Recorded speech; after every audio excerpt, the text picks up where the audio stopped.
నమస్కారం. ఈరోజు world no tobacco day. ఈ సంవత్సరం యొక్క నేపథ్యం పొగాకు పరిశ్రమ జోక్యం నుండి పిల్లల్ని రక్షించడం. దాని సందర్భంగా మొదలు ధూమపానం మరియు పొగాకు వాడకం యొక్క ప్రమాదాలను అర్థం చేసుకుందాం. పొగాకు లేదా తంబాకు నికోటినా టొబాకం అనే పొగాకు మొక్కని ఎండబెడితే తయారవుతుంది. దీనిలో సైకోస్టిమ్యులెంట్ లక్షణాలు ఉంటాయి. దీనిలో నికోటిన్ అనే అత్యంత భయంకరమైన వ్యసనపరమైన పదార్థం ఉంటుంది. ఇది సాధారణ జనాభాలో ఉపయోగించే అత్యంత సాధారణమైన పదార్థం. ఇది మనకి సిగరెటు, బీడీ, గుట్కా, తంబాకు పొడి, పాన్, ఖైనీ లాంటి వాటిలో ఉంటుంది. ఇవి వివిధ రకాల పొగాకు ఉత్పత్తులు.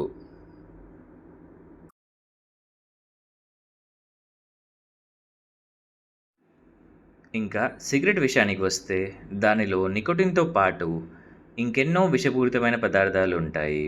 ఎలా అంటే కారు ఇంజిన్లో వాడే పదార్థాలు, పెయింట్ థిన్నరు, వాహనాల నుంచి వచ్చే పొగ, ఎలకలను చంపే మందు, పెట్రోల్ ఉత్పత్తులు, ఇంకా మరెన్నో విషపూరితమైన పదార్థాలు ఉంటాయి.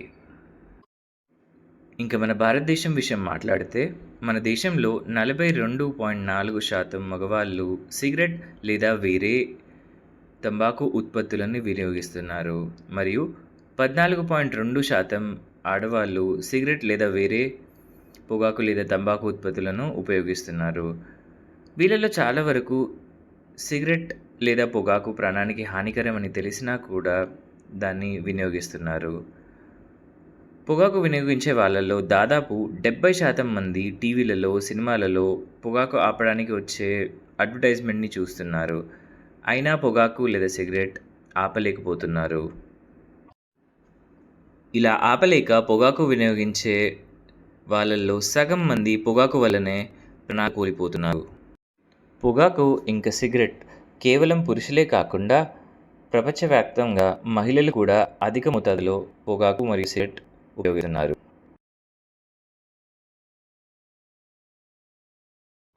ప్రపంచవ్యాప్తంగా ప్రతి సంవత్సరం దాదాపు 80 లక్షల మంది సిగరెట్ తీసుకోవడం వల్ల మరణిస్తున్నారు.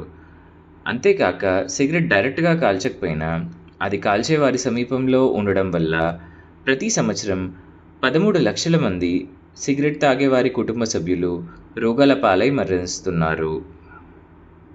ఈ సంవత్సరం వరల్డ్ నో టొబాకో డే యొక్క నేపథ్యం పొగాకు పరిశ్రమ జోక్యం నుండి పిల్లలను కాపాడుకోవడం. ఒక సర్వే ప్రకారం మన దేశంలో 14.6% మంది పిల్లలు సిగరెట్ లేదా పొగాకు ఉత్పత్తులను ఉపయోగిస్తున్నారు. వాళ్ళు ఇంట్లో పెద్దలని లేక సినిమాల్లో హీరోల్ని సిగరెట్ కాల్చడం, పొగాకు ఉపయోగించడం చూసి వాటికి ఆకర్షితమవుతున్నారు. ఇలాంటి పిల్లలు చిన్న వయసులోనే పొగాకు తాగడం వల్ల ఎన్నో రకాల దీర్ఘకాల సమస్యలు మరియు అకాల మరణం లాంటి సమస్యలు కలుగుతాయి. సిగరెట్ తాగడం, ధూమపానం వల్ల కలిగే దుష్ప్రభావాలను మనం తెలుసుకున్నాము. ధూమపానం అడ్రినలిన్ని పెంచుతుంది.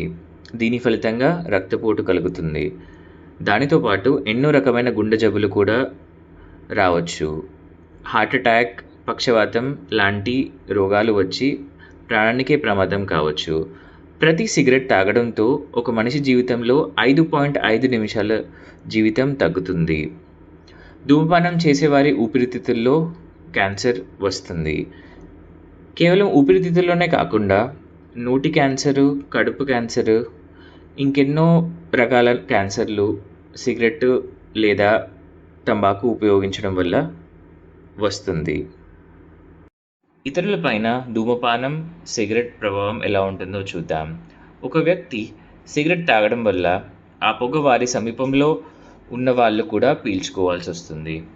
దానివల్ల సిగరెట్, ధూమపానం డైరెక్ట్గా కాల్చకపోయినా చేయకపోయినా సమీపంలో ఉన్న వారికి కూడా క్యాన్సర్, రక్తపోటు, గుండె జబ్బు వచ్చి ప్రాణాలు కోల్పోవచ్చు. పొగాకు లేదా సిగరెట్ వల్ల వచ్చే ఆరోగ్య సమస్యల కారణంగా జనాలకు భారీ ఆర్థిక నష్టం కలుగుతుంది.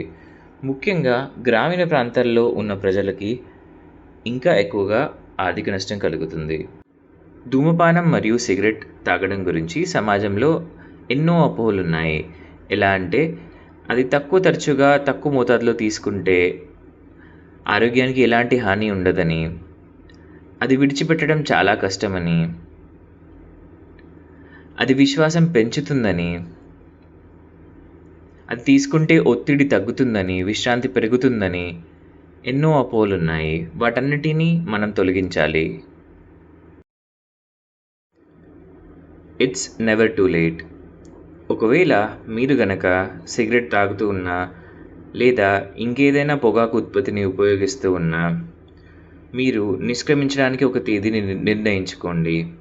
గట్టిగా నిర్ణయించుకున్న తర్వాత మీ శారీరక ఆరోగ్యాన్ని మెరుగుపరుచుకోండి. కుటుంబ సభ్యులతో మాట్లాడండి, వారి మద్దతు పొందండి, వారి సహాయం పొందండి. ఆ తర్వాత ఒక డాక్టర్ని కలవండి. వారి సహాయంతో మెల్లిగా మీ సిగరెట్ అలవాటుని మానేయండి. ఒకవేళ డాక్టర్ని డైరెక్ట్గా కలవలేకపోయినా ఈ స్క్రీన్ పైన ఉన్న నెంబర్లు మీకు సహాయపడతాయి.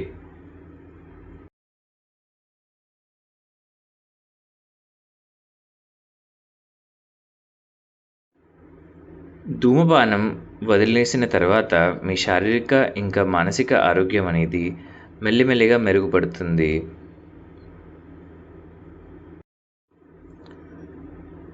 ధన్యవాదములు.